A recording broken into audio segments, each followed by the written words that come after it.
Short and sweet. Whoop. Yeah. You're sitting there. I'm sitting Hello. Wake up. Where is everybody?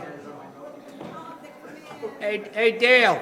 Dale, yell outside to tell them to come in.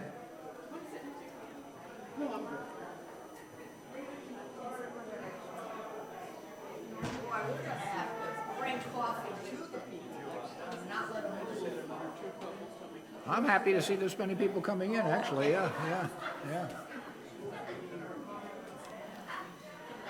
I'll wait for a few more people to wander in.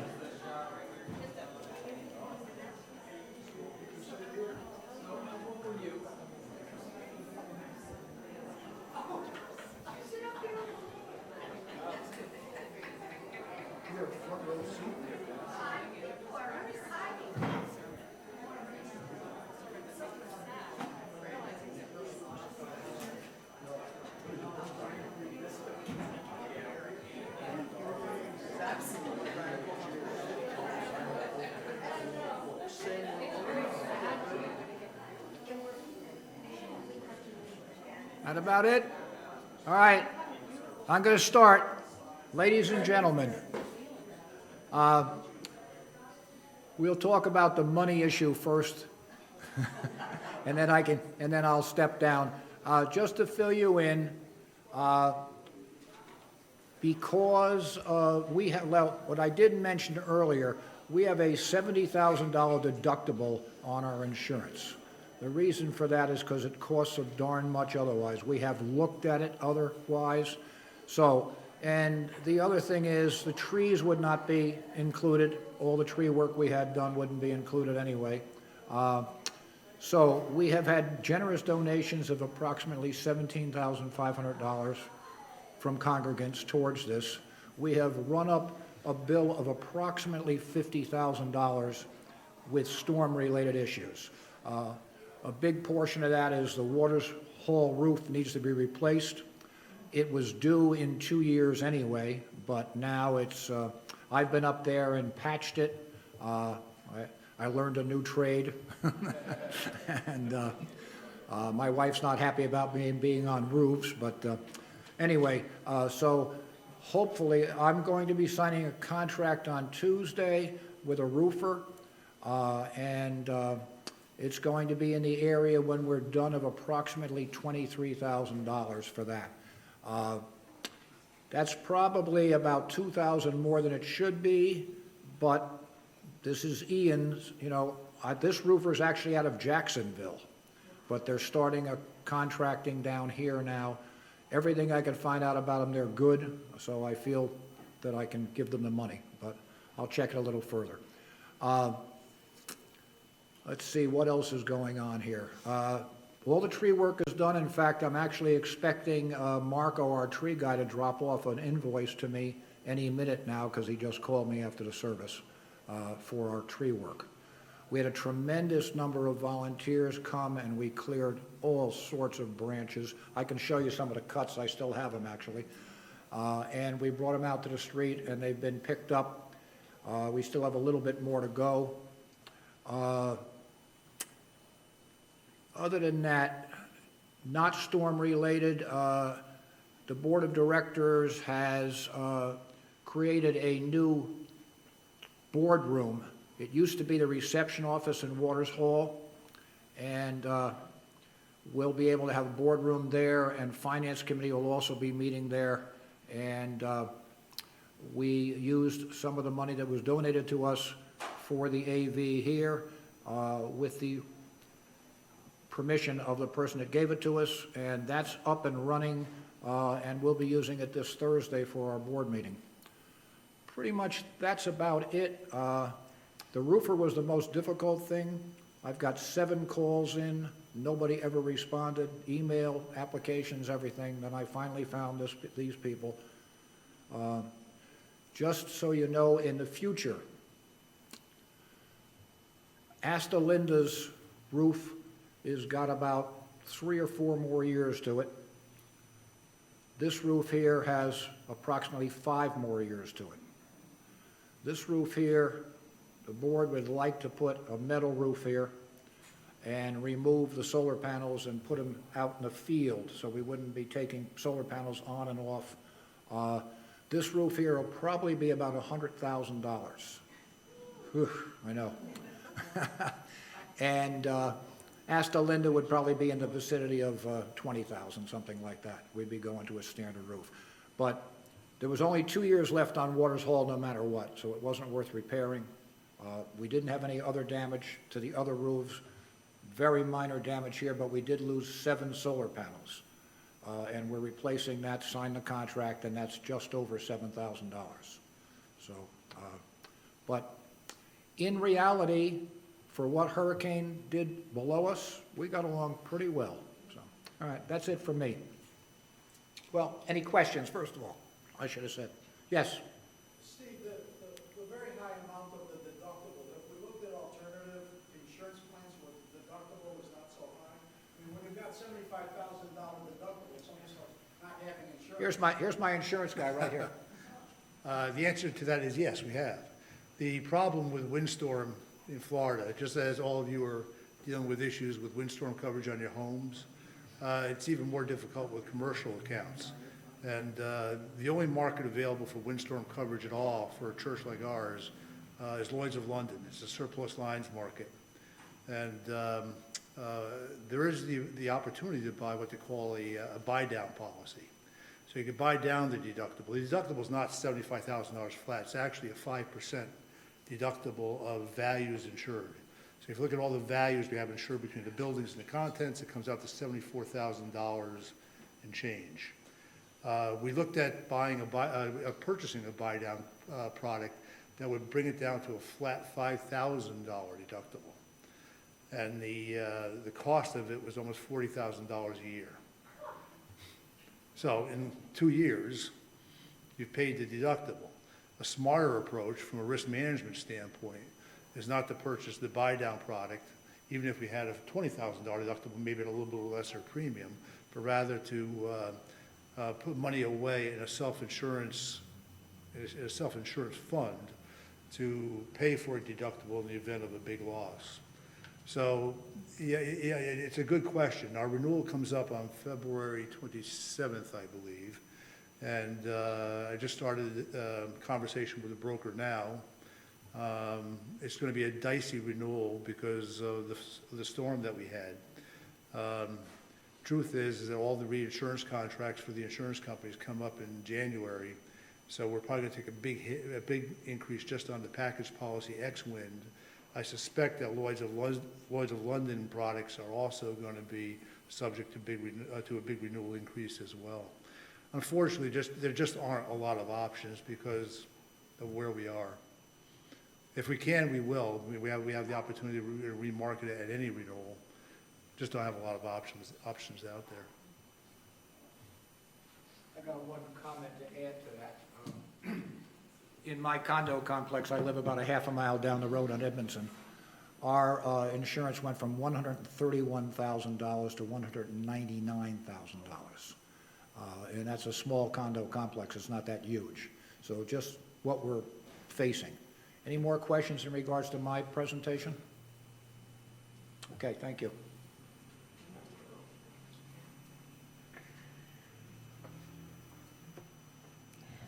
This morning, or now, we're going to focus on one of our most important tasks to do in the next 2 years, and that is our search for a new ministry.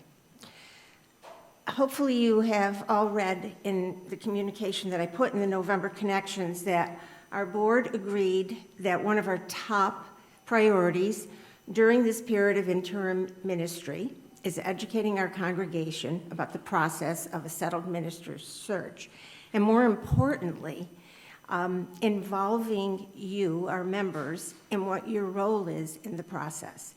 It is by and far the most important role because it is the congregation, specifically our voting members, who select the search committee and ultimately a new settled minister. Last March, we got a little bit ahead of things. A few of you may remember that we started talking about Phase 2, which is education and, okay. So the phases are up there. Good, thank you, Tom. We got a little ahead of ourselves in our excitement about moving forward with the process. And fortunately, the interim search committee did their work, and we had put this up on the board early in March of 2022. And I, in particular, realized that it was just too soon. I had misread something in the 2021 settlement handbook. So anyhow, I want to start anew, and we want to start with just very quickly going through the 7 phases. And I'm not going to talk about them in depth because we'll do that as we go along with this process. But right now, we have basically finished phase 1, and we are starting the education and preparation for search, which is phase 2. Once the board has finished all of the elements, most of the elements of phase 2, the search committee will be in place and will take over the responsibility of all the other phases until we get to the point where we're negotiating a contract, and then the board, there will be a negotiating team, and the negotiating team has one member of the board on it, and it will be involved again in the selection process.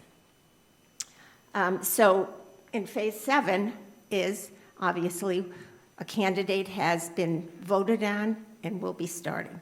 So that's the process. And all of these phases will be completed, hopefully, by August 1st of 2024. So that's the time frame. Yes, it is a long and complicated process. We started the transitions process when Kleber retired in January of 2022. And Kleber left, the time frame, UUA guideline, he left at the end of January, and that left us basically 6 months to fill the pulpit with either a contract minister or other members of our congregation who weren't really ready to do that. But anyhow, Reverend Amy Shaw came on August 1st, and we are ready to put phase 1 behind us and start on phase 2. At the last meeting, the congregational conversation meeting that we had I don't even know when it was, I think it was in September, Dick Smith, who is a former president and chair of our very first search committee, asked a question about what is the process for selecting a search committee. And at that time, I told you briefly what the process was. There's 7 steps to it, or 7 questions really, and you have to, the board member has to call members of the congregation, have a discussion with them about certain questions, and I guess, Tom, we can put the questions up there now, thanks. So these are the questions, and basically, there's a difference in the settlement handbook from 2021 and 2022, which we realized in the last couple of months. I did a deep dive into all the timelines that UUA has and tried to fit where we are, because according to the UUA guidelines, we shouldn't really be starting this process until March of 2023. But we have circumstances here where we have people leaving. We have people coming in January and they leave at the end of March or April. We have people that come in October and stay for 6 months and leave also in May. And the bulk of the work of the search committee tends to occur over the period of time from June until November. So consequently, and that's what I had in my mind when I said, earlier that we need to get going on this.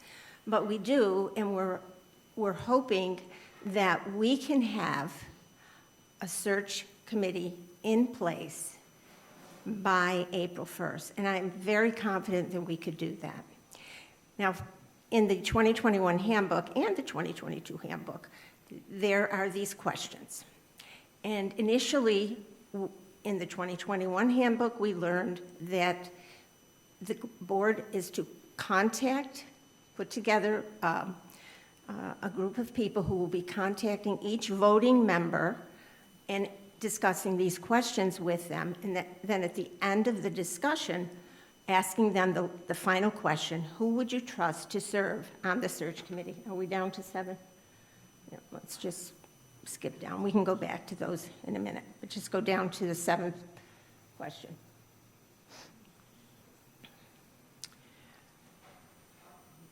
And we had a meeting, the board had a meeting on Friday, this past Friday, and it was basically the first time that we were able to sit down because of the hurricane and because of all the other business of operating a church.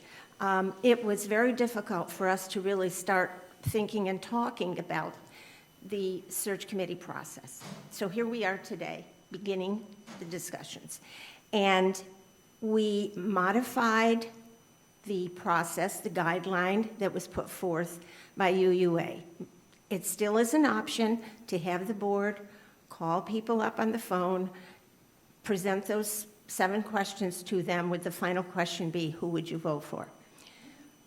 We feel that that is really not a good process, and we agreed to change the process to putting together a questionnaire with those questions, having you respond on paper to the questions, and having time to reflect on the seriousness of the questions.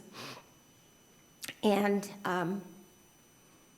at the end of it, putting who you recommend and turning them in. And we're working on that process. We would like to start the process. We'd like to get the questionnaire completed in the next month or so, okay? And we would like to really begin the process beginning of January. And we're confident that we can have that process, that all of that information probably in by the beginning of March.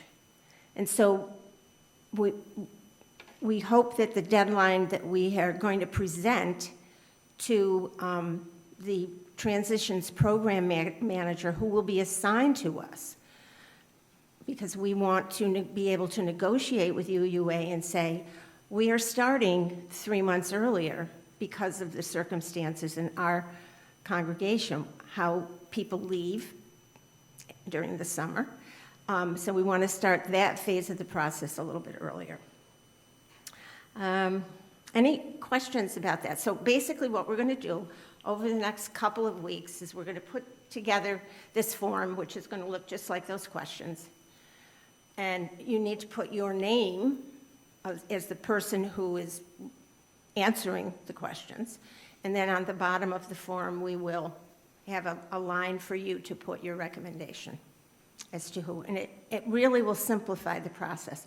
Can we do it sooner? Sure. Should we? I don't think so. And there are several reasons why we shouldn't. One of them is that we're really already stepping outside of the guidelines. But I think we're confident that we can do that. I have contacted the transitions program manager, but she's on sabbatical now, so I'm waiting to have a conversation with her when she gets back. I just want to stress the importance, and I'm going to have Reverend Amy come up and talk about how you should be thinking about who you want to recommend to be on the board. This is really one of the most important functions as a member of this congregation that you can have. And it's not a popularity contest. We're not going to rush through the process. It is a very thoughtful, intentional, important, and responsible task. And I hope you will view it that way. I'm a little disappointed in the numbers that we have here today, but hopefully you can talk about the importance of this to other members. But this is how we're going to try to give you the information through this format, the congregational conversations. We'd love for you to ask some questions, but I would like Reverend Amy to come up and really talk about the characteristics that you want to think about when you're identifying someone to work on this very important position.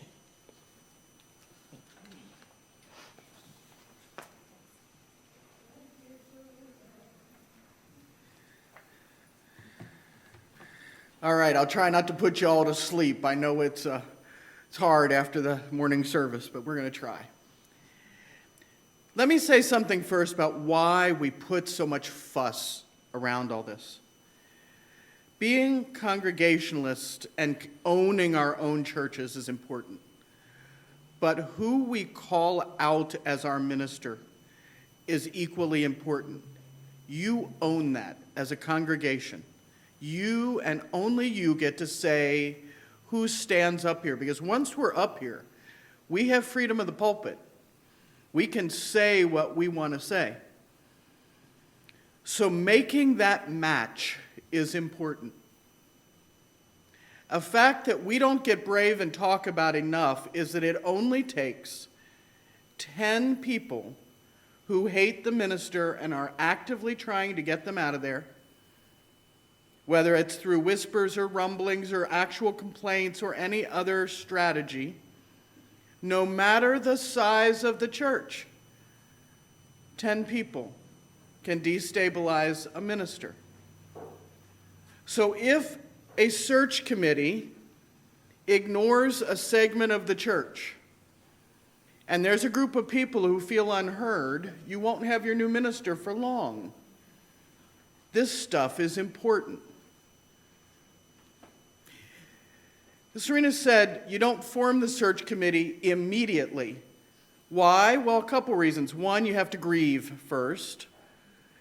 If there was a problem with the minister, which there was not here, Cleaver just retired. You know, in some churches, when the minister leaves, there's anger and fear and upset. In others, there's grieving and you miss them and you got to get used to them not being there. And then you got to get used to whoever the interim is. So we give it a little time for everything to settle down. But when we're ready, we have to think about some things. The search committee has to represent all of you. Every faction and group of the church, when the search committee sits down, they have to be able to have conversation with the whole body of the church. They have to be trusted. They have to be in touch with what the congregation is doing now and what the congregation wants to do. And they have to be willing to use good process. Those are the basics. We're not creating the wild, wild west here. Some of you may have read the book Search. If you haven't read it, please feel free to read it.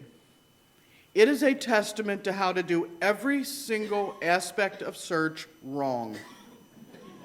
They could not have done it more incorrectly if someone had a checklist. And you'll see it as you read through it, you'll get that feel for, oh my gosh, what was happening here? On their team was one person who wasn't a member.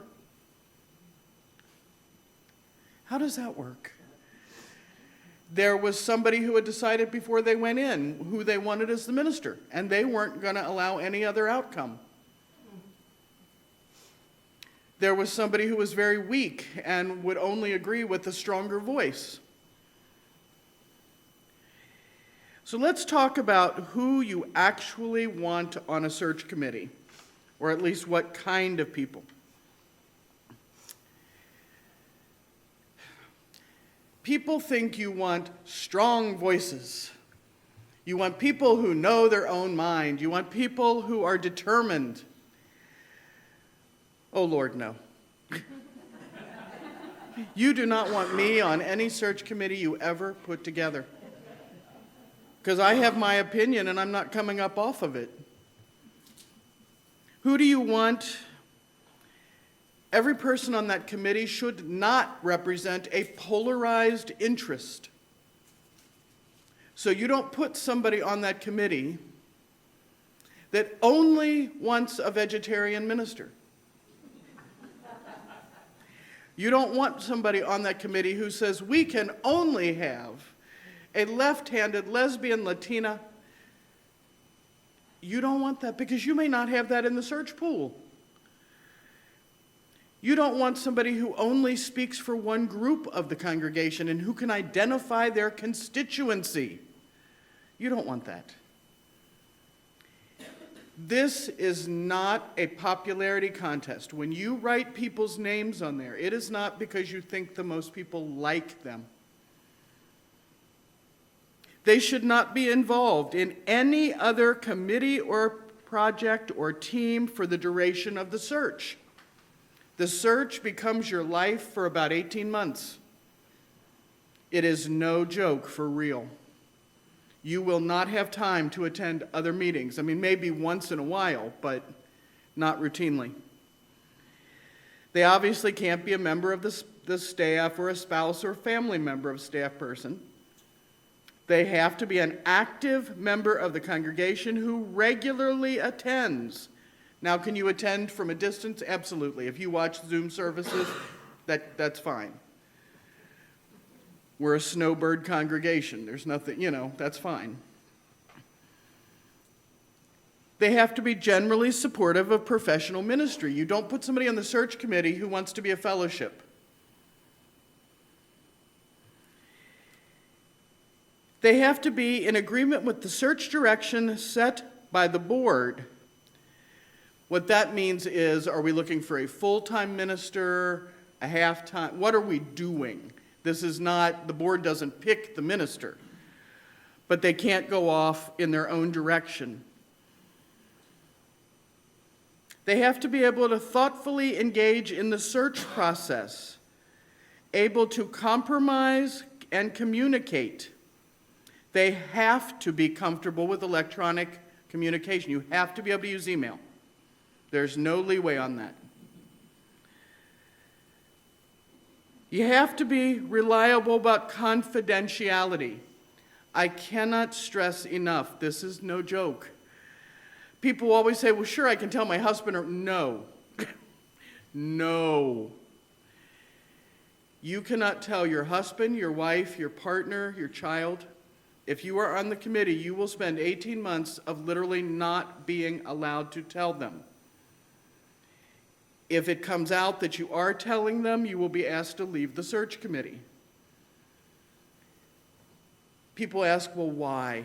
Why that kind of secrecy? Well, because people's lives depend on it, or at least their livelihoods. Most ministers don't tell their congregation that they are in search until they're actually ready to leave. So if you tell somebody who tells somebody who tells somebody, and it gets back to that one of your pre-candidates' congregations that they're thinking about leaving, oftentimes we are then fired. So we try very hard to make sure that the group of ministers who clicked on you don't get fired from their current congregations because they were interested in yours. That's the baseline on that. We're just trying not to have congregations go after ministers who are leaving.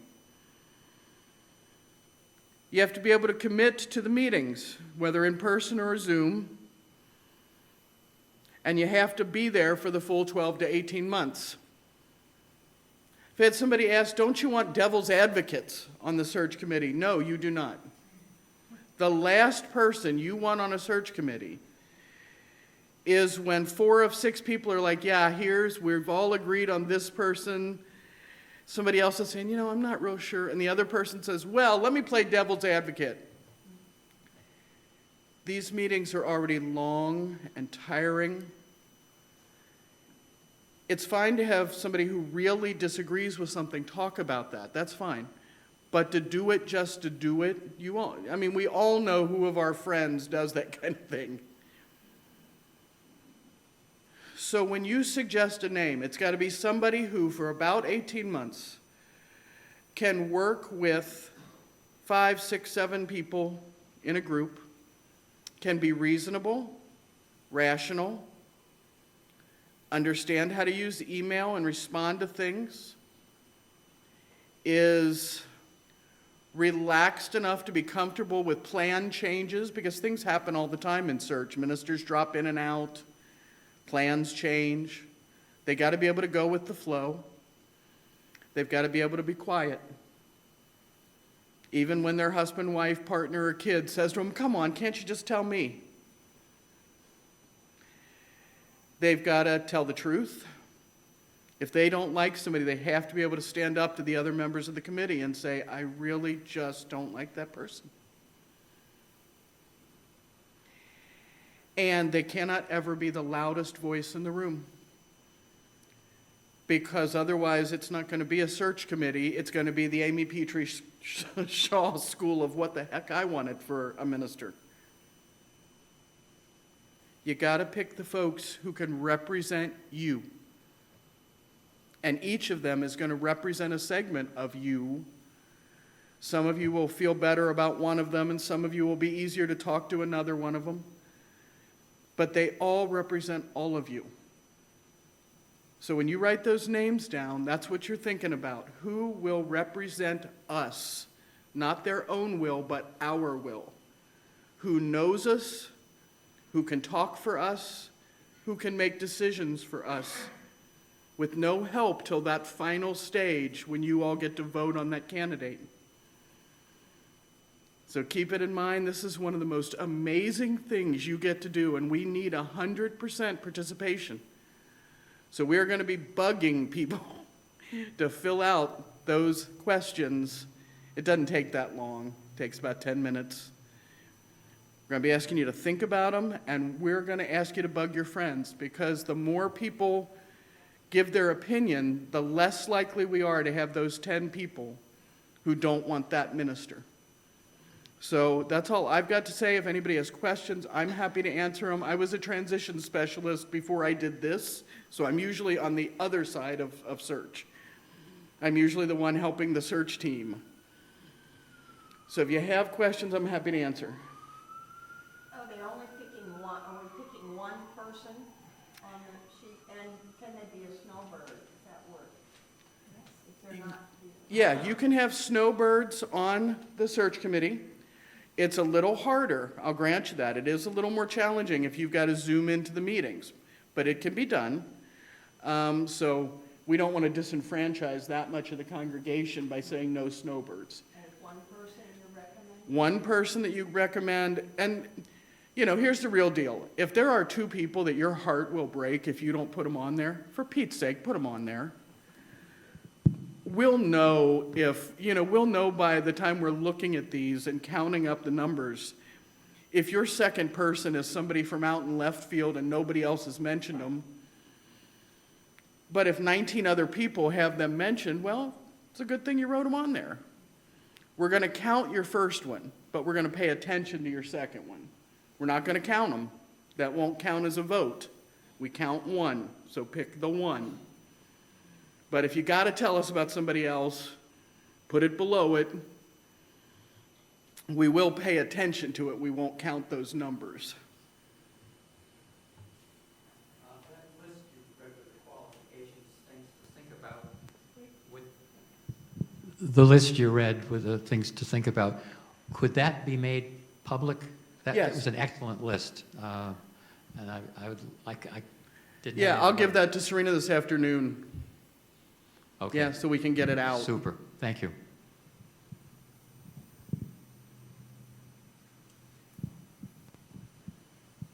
Of course, the people may say no also. Right, people may say no, they don't want to serve. Once a committee is selected, who decides who will be the chair? Is it the congregation? Is it the committee? Is it the board? The committee decides who is chairing the search committee, and there's a list of about 18 different tasks, and they're heavy duty for the search committee. So the person that agrees to take chair is usually somebody who's much more organized and outgoing because they're the person who tends to be the liaison all over the place at the beginning. But the search committee elects the chair with the help of the transition specialist. Whoever comes in to help them will talk them through like what all the big tasks are and what sorts of personality traits go with each one of them. And usually, you'd be amazed, it self-selects pretty easily. Please explain a transition specialist. Huh? Please explain Oh. who the liaison is. Sure. We will have a liaison from the Southern Region who is a transition specialist, and they're here to walk with your search team through this process. I'm not allowed to do it because my responsibility is the whole congregation. The board's not allowed to do it because once the search team is seated, they're not privy to the information anymore. So you have someone from the UUA who comes in. Typically, they will do one big meeting for all of us so that we understand who they are and what the scope of their work is, and they'll hang around for some questions. They'll do a retreat with the board and the search committee to make sure that they understand what their work is. And then they'll be available to our search committee and our board if we need them, if we run into questions or if we need help, or even if something really starts to go awry, they're who we call to help get us back on target. So that's our transition specialist. Good question. So we fill out one of these forms, what happens to the form? So when you answer your questions, you fill out one of these forms. We'll probably have them in two different forms. We'll have them where we can email it to you. We'll have them on actual paper. We will probably have them, after church on a couple of Sundays, we're going to have them here. We will have a box up front with a slit cut in it. You put them in there. You have to put your name on it because we have to make sure everybody votes. We will be hunting down the people who don't turn one in. We want to hear from you. Once we've got them in, it's usually about the end of January. We want to make sure we're a little ahead. We will sit down, the board and myself. We will tally. We're not allowed to talk about, who got what votes. After the tally, it's the top Well, we're going to have a data manager. Yeah, we've got somebody managing the data. And, yeah, she's actually here. It's not going to be a secret. Janet Knudsen is willingly. So she'll be doing the tallying, Yeah. and then she'll let us know who our search committee is. If we have any questions or need to do a tiebreaker, we can always work with that at the time. There is a process to. So these forms are filled out, and where do they go? Once I hand them to the board, what happens to them? Those are going to be locked in my office so nobody can get access to those. So nobody but our data manager will see who you suggested. That's our goal, is that is not big public stuff and somebody can't come in and rustle through that. Yeah. What if the person we recommend was also on the old search committee? You'd probably say no, but would it be okay to know who was on the old search committee? So people can have been on the old search committee, that's fine. It's not highly recommended, but one person wouldn't be a problem. It would be a problem if 5 people had been on the old one. But we're a smaller church, so that's fine. If somebody who's on the board gets named, they have to make a decision. They cannot serve on both. They'll have to either leave the board or say no to search.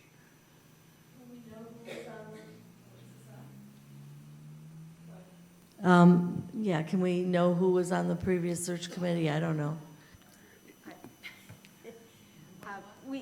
We've actually only had 2 search committees here. Is that right? Dick, we had the committee that I was on. Dick Smith was the chair, and there were 7 of us, right, Dick? I think. And then the next search committee was to bring Kleber in, and that was, I believe, Joe Morrison was in charge of that search committee. Oh, Bonnie Norton. That's right. But Joe was on that committee. Yeah. And who else was on it? But we will get that information, because I can't even tell you that. I mean, It's not important, though, Jan, really, it isn't important.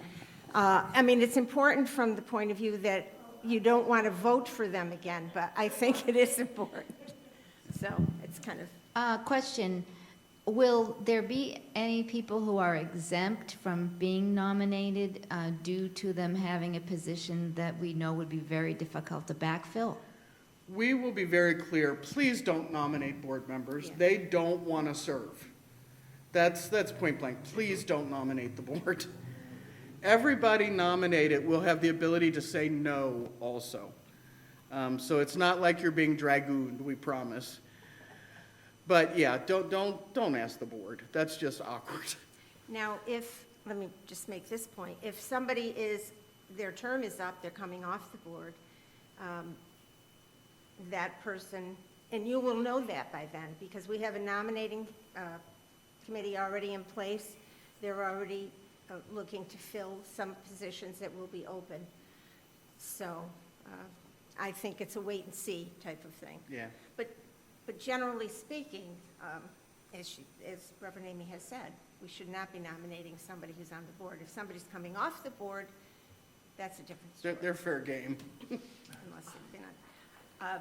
I would say that most people who have been on a search committee, probably, it was a great experience. It was a wonderful experience, really, it was. And we formed as a very cohesive group. And we had a lot of obstacles to overcome, but we did that as a group. And I think it's an honor to be on the search committee, so. Any other questions?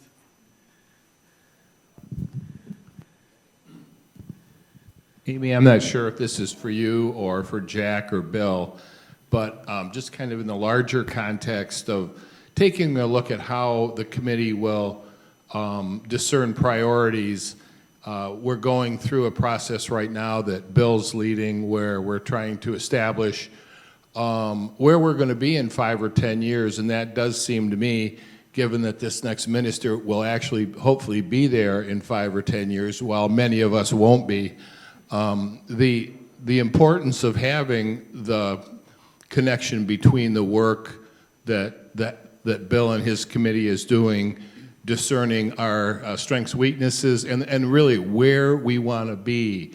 Because if we don't have that, I don't know how we can, even with the best people in the world, how we're going to actually make the right choice. So if you could talk to that a little bit. That's an awesome question.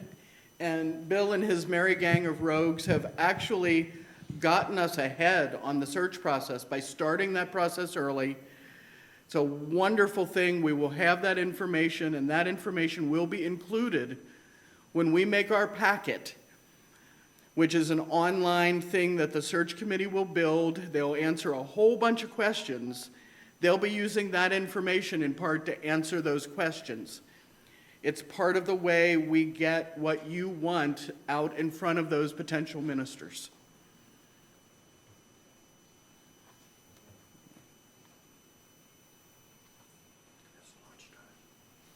It's lunchtime. We will meet again for discussion. Yeah, I am going to ask that. We'll be meeting again in the beginning of December, and we will continue on with giving you some information about the specific roles and tasks of the search committee. Do you have any other questions right now? And the other thing we'll do when we meet again in December, the beginning of December, is to have the timeline. And actually, we'll have the form ready for, it'll be ready by then, definitely. It'll be ready in the next couple of weeks. Any other questions? And thank you so much for attending, taking your time out.